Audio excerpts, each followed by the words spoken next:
All right, we're gonna get this bow glued up here. So I'm gonna try not to talk too much and just get to it here.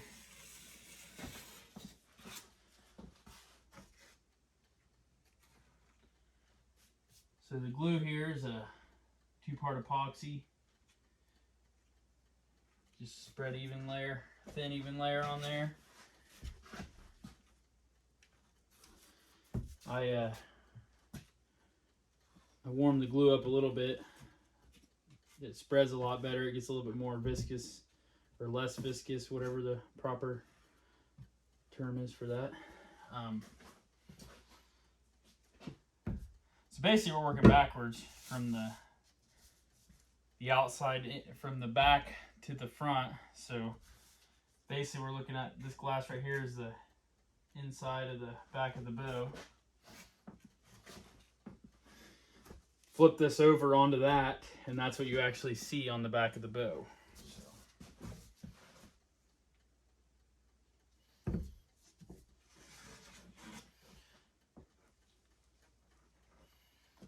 Oh yeah, that curly maple really pops once the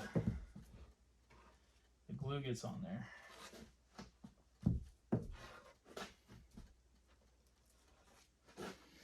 I used to be more careful with this and like take my time getting it perfect, but I realized that it really doesn't matter that much as long as it's spread on there.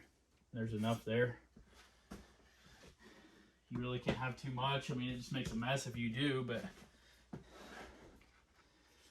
the time is also worth something. So I would say if it's a little bit faster, but a little bit more messy, I'd probably just do it.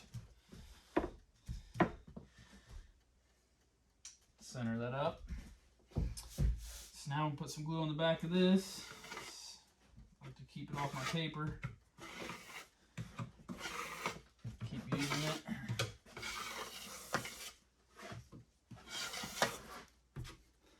Get some new here.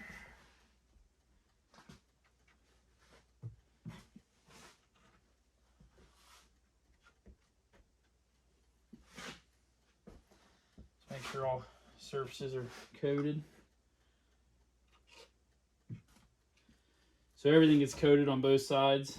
That gets glued together. That way there's definitely no dry areas. You just kind of go overkill with it, really. Probably, I would think at least over half of this squeezes out. Even when you're really stingy with it, a lot of it still squeezes out just because it's just, I mean, you're putting a lot of PSI of pressure on it once it's in the form there.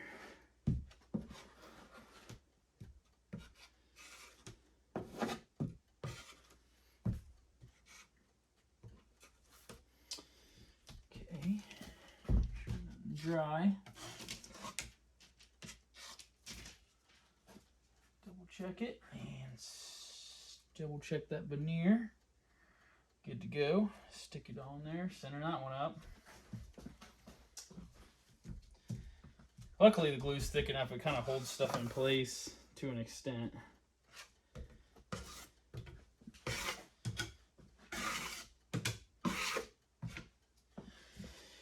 Okay.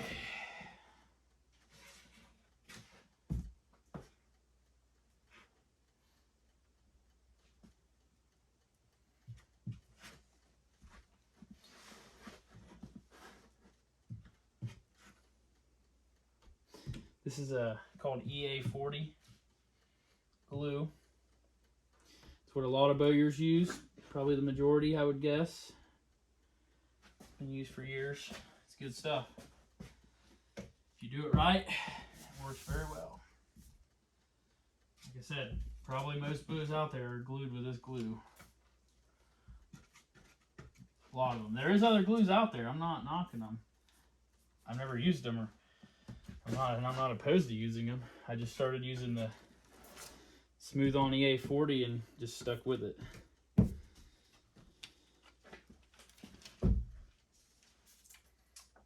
So this right here is a strip of stable core, they call it. It just helps keep the rigidity of the limbs side to side, the torsional stiffness, I guess you would call it. So this is also a fiberglass. I believe it's fiberglass. Some people say it's kind of like like it takes the place of carbon. Now, I've never used carbon. I'm still pretty new to this. I guess that's, I don't know if the carbon is for the same idea, the torsional rigidity. So there's all those pieces. This is the behind the riser. Make sure I get all that covered. Bring those over here. Stick them in the form. Just get them out of my way. We'll go ahead and glue up my belly side veneers. Get this out of the way so we don't get glue all over everything.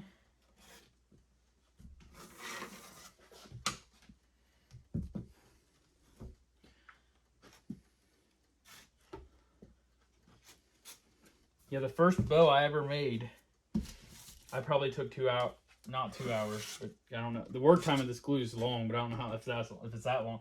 But I know the glue was starting to get thick by the time I was done. It took me that long. I mean, I'm thinking at least hour and a half, I'm thinking. Because I just took every tiny little detail and milked it out. And I've learned to just freaking hammer it on there. And it's literally just as good. You just use a little bit more glue, but I don't really care because the time is also valuable. So this veneer here, we're looking at the back side of it, what you won't see, but that is a curly maple. It's really nice curly maple, and you'll see that through the clear fiberglass on the backs, on the outside. It's covered in yellow tape to keep it from getting glue on it right now, but that's the point of using clear fiberglass, is you can actually see what's underneath it, so then you can put whatever you want. I mean, you dream it, it could be done. Any wood, any material that looks nice. I've seen guys use like camo cloth for veneer, because the resin will impregnate in it under that pressure, and it'll actually stiffen it up. So even if it's wood that's like a little bit kind of junk, spalted, like spalted wood is where wood's kind of rotten and it gets a fungus in it, and it makes cool colors, like usually black lines and stuff. Like spalted wood is pretty much structurally no good, usually. It's really lightweight and soft. But when you make it only where it's 25 or 30 thousandths of an inch thick, and then you put this resin on there, let it soak in while you're gluing it up, and then it goes in the form, and under all that pressure, that'll actually completely push the glue through that porous wood and stabilize it. So it's hard to do, because when you sand that junk wood that thin, it's hard to handle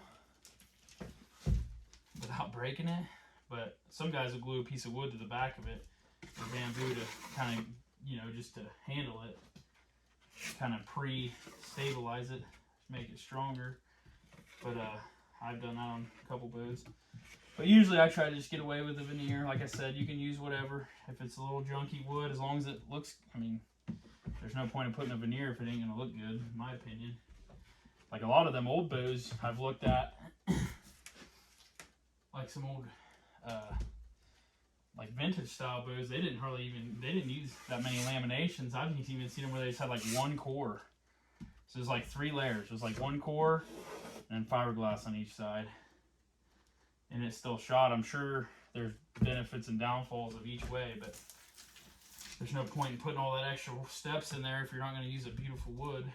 That's why I don't like to use black fiberglass on my bows a lot, because I'm already here. Might as well make it something nice. It really doesn't take that much more time.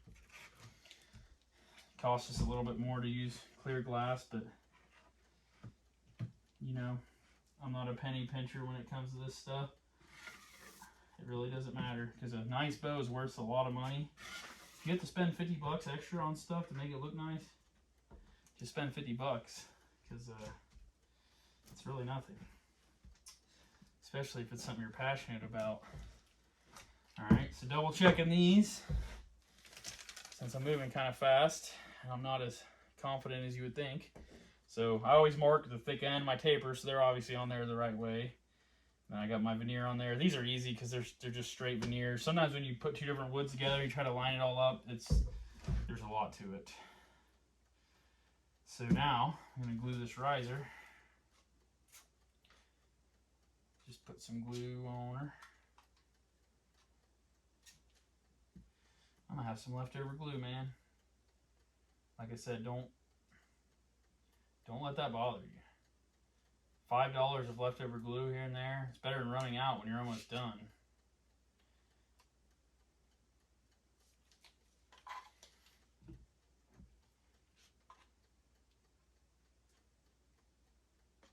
If you want to get into a hobby that is cheap, I don't know if this is it.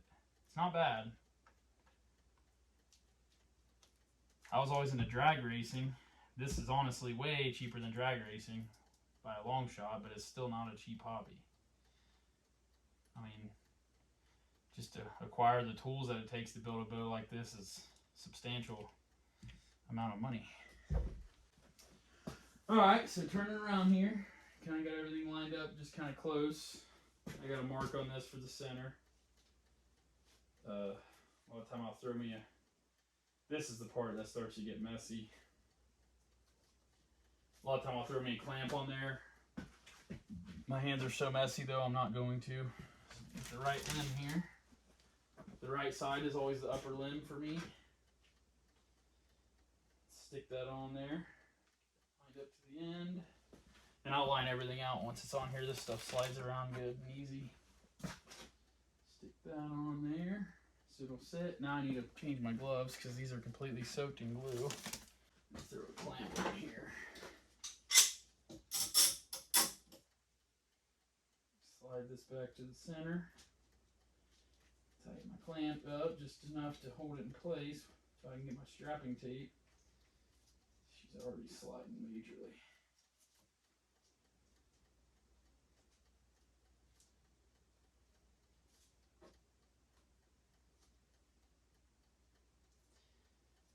Okay.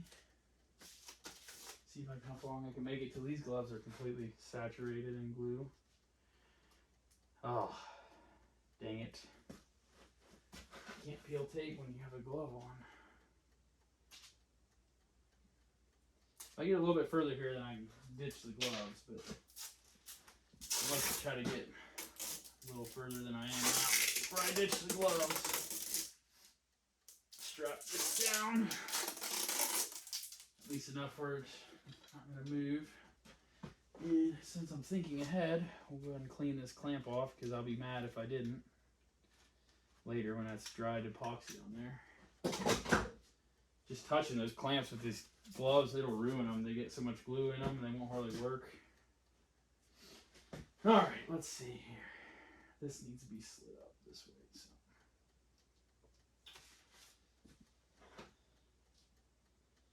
So now what I like to do is take a different roll of tape, go out here to the middle of the limb, as long as I know the limb's about where I want it. I like to kind of start strapping in the middle. It seems like it stays in place better when you do that. There is guys out there that have better ways of doing this. I've seen some videos online. Genius contraptions that are much better than this, but for me at this time, I think we're going to stick with this. Just grab my third roll of tape since I happen to just have one laying there. I got to watch this side because once this collapses into here, it's going to lose some distance. So kind of get that where I think it needs to be. Start strapping here. Looking good. Alright, so another thing you got to watch too is say you start taping this limb down, it'll actually push this riser off center, and it already is a little bit. So that's kind of why I'm going to work from this way again towards the center. Try to keep that riser centered. I mean, you can move it around, but I don't know. It's just so much easier to just do stuff ahead of time. I'm going to go ahead and move this over. That way there's no nothing in my way when I finish taping this.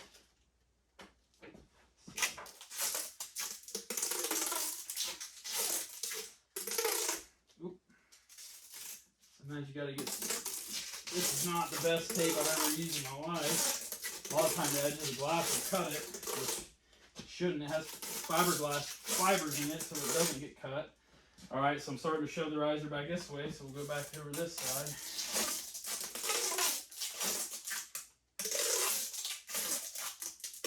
Back to center.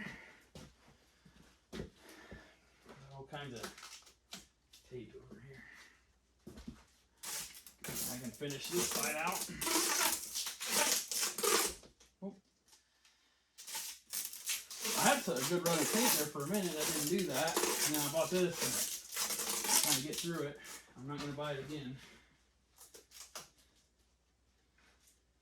Alright, so looks like everything's about in place where it needs to be. Just double checking. Yep. So ditch this piece. We'll throw a little bit more on the riser here. Kind of crisscross it.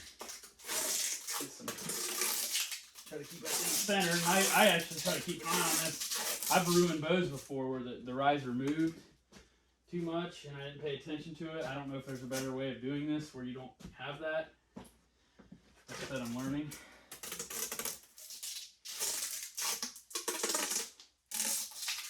A nice ASMR tape sounds there for the people who like the whatever ASMR stands for. I've heard it before, but I don't know what it stands for. Something sensory. Alright, ditch the gloves.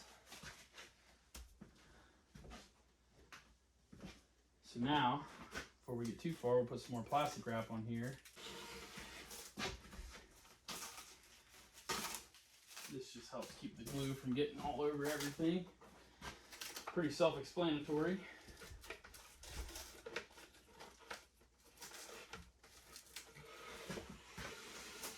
2 layers.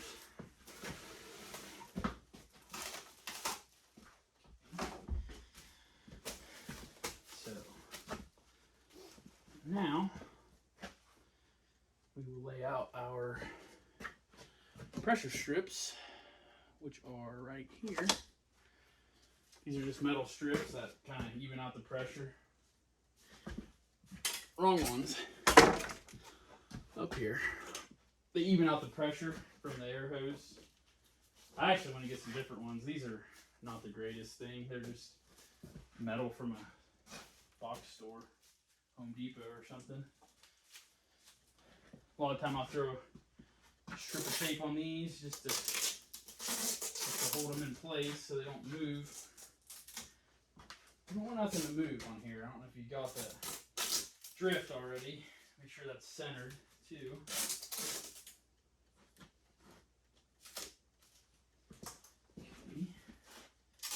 This little radius right here is probably the most critical part, one of the most critical parts, because it's bending those laminations a lot.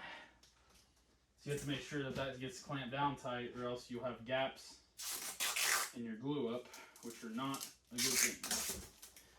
One, they look bad, and two, I'm sure it's not near as strong. Alright, center mark's dead on, so we'll grab our air hose. Make sure I get the right one.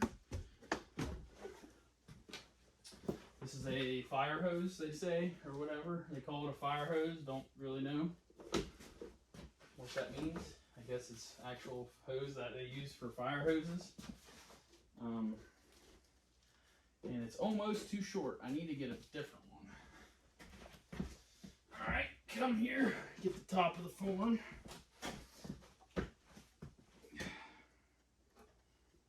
Stick this on there. Come on. None of this is light. This form with a bow in it, glued up with all the hardware on it, I would think it was at least 50 pounds. You got all 3/4 inch plywood layered together in the 1.5 inch thick lamination of plywood. Alright, let's center this thing back up before I hurt my vise. Oh yeah, that's it. Okay.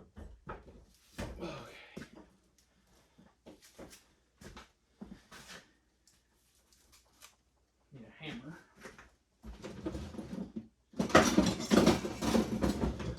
It's always good to be ready with all your tools out. Never have been yet in my whole life. So.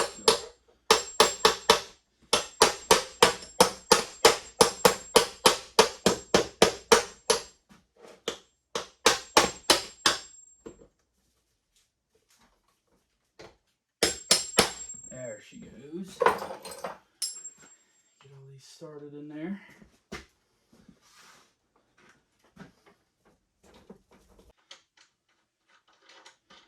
Tighten up these wing nuts.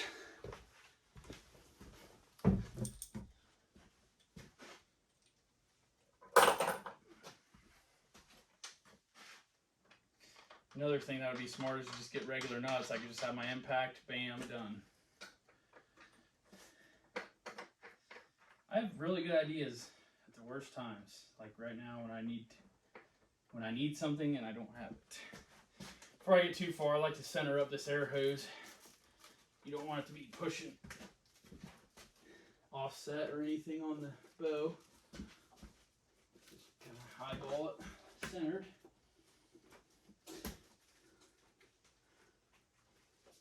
A lot of guys I see that build bows kind of part-time or for a hobby like I do. One thing that I see with theirs, not that I'm picking apart anybody's stuff, I don't know anything either, but is they don't smash their air hose enough. And I'm not saying that I invented this. I saw this on a video or something or a forum. You really need to smash the air hose out so it's flatter and provides more even pressure across the whole limb. You don't want it to air up round and only have a high pressure point right in the center of the limb and that's it. You really want to smash that thing down and use the whole width of that air hose against your bow. Alright, let's get these tight. These just need to be tight enough to hold the form square.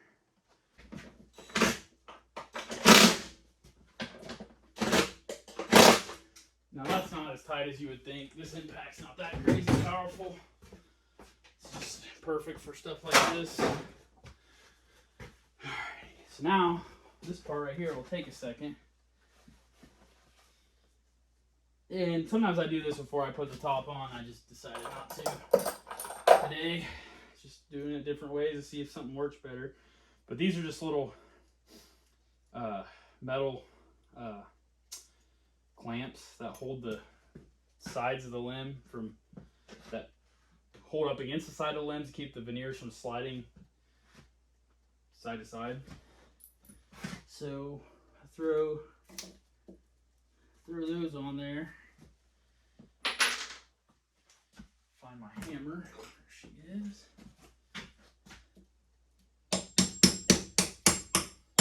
Bust through all these layers of tape and everything else.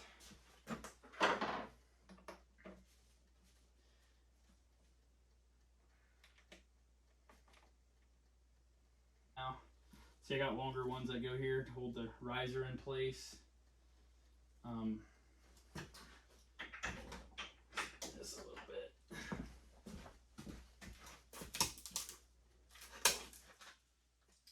Again, using stupid wing nuts with a pair of pliers when a guy could easily just have a nut with a, probably use a hand ratchet on this step, but still. Yeah, give me a little notebook and write these ideas down as I go. So just tighten these up so you don't have any issues with the limb moving side to side, because they will move.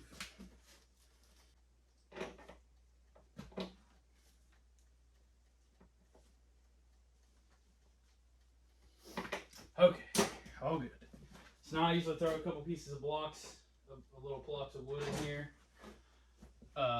just to have some more down pressure on that riser, because I don't have my form 100% perfect, but it's really not worth me redoing a whole top form just for that. And a lot of time I'll take me like this little piece, kind of wedge it down in here, kind of right in the middle of this where I said it's important to get the gap tight, and that'll actually put a little bit more pressure there. You just gotta be careful, don't move the riser. I'm very petrified of moving the riser, if you haven't tell, because when you put all this work into one and you destroy a bow, you're pretty much not gonna make that mistake again.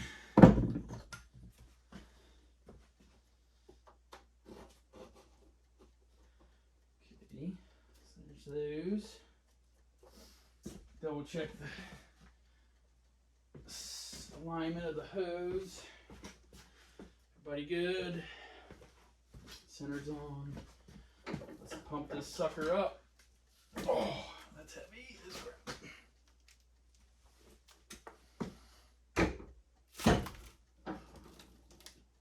Oh, okay. All right. Still don't have my air compressor set up, so we're using a bicycle pump.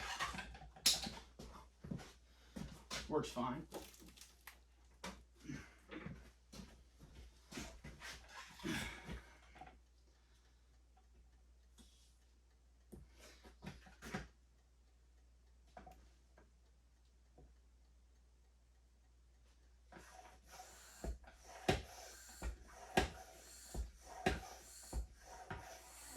How about about 40?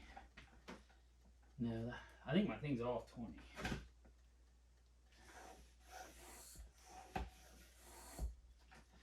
So we'll put a little bit of pressure in it. Double check everything. Make sure that riser's centered. Make sure that riser's centered. Double check, make sure nothing's getting out of alignment. Just roll all this up, cut the glue and everything.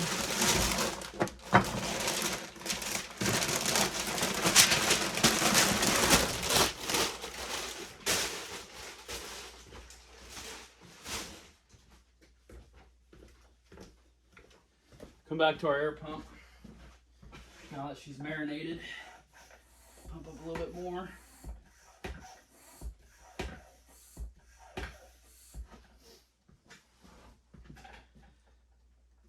Oh yeah. Riser's still good. You really start to see the glue start squeezing out once you start adding that pressure. You can see it there. It's just all that. I mean, we're gonna put it up to about 70 pounds, and you get a lot of glue coming out. Well, when you glue like a maniac like I do, but it's well worth it. Okay. One more good pump.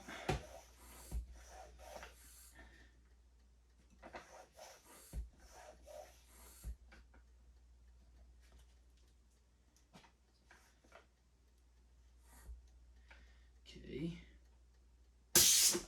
Trying not to lose all our air pressure doing that, but you'll lose probably like 5 pounds of pressure when you do that, and I'm always like, oh no, I lost my pressure. But what I realized, because I used to leave that hooked up to it on an old heat box I had, it actually gained pressure when it heats up. So I don't know if, which I know it doesn't matter, everyone's got their own pressure, but like if you think that you put 60-70 pounds in there and that's 60-70 pounds, it does rise with the temperature. So just keep that in mind. I don't know if there's a high end of what pressure should be, but if you're putting 80-90 pounds in there, you know, you might be looking at over 100 psi of pressure when it's hot. Like I said, don't know if that matters. I always just did 60 to 70. There it is. She's glued up. Set her in the box. Get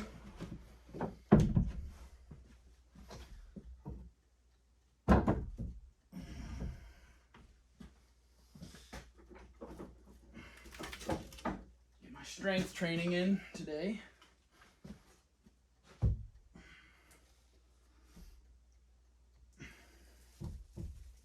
Lift with your back, like a man.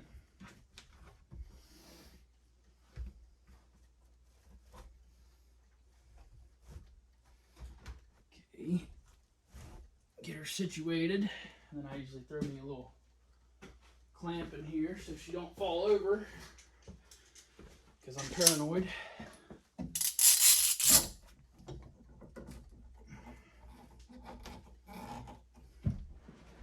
let her bake. Thanks for watching.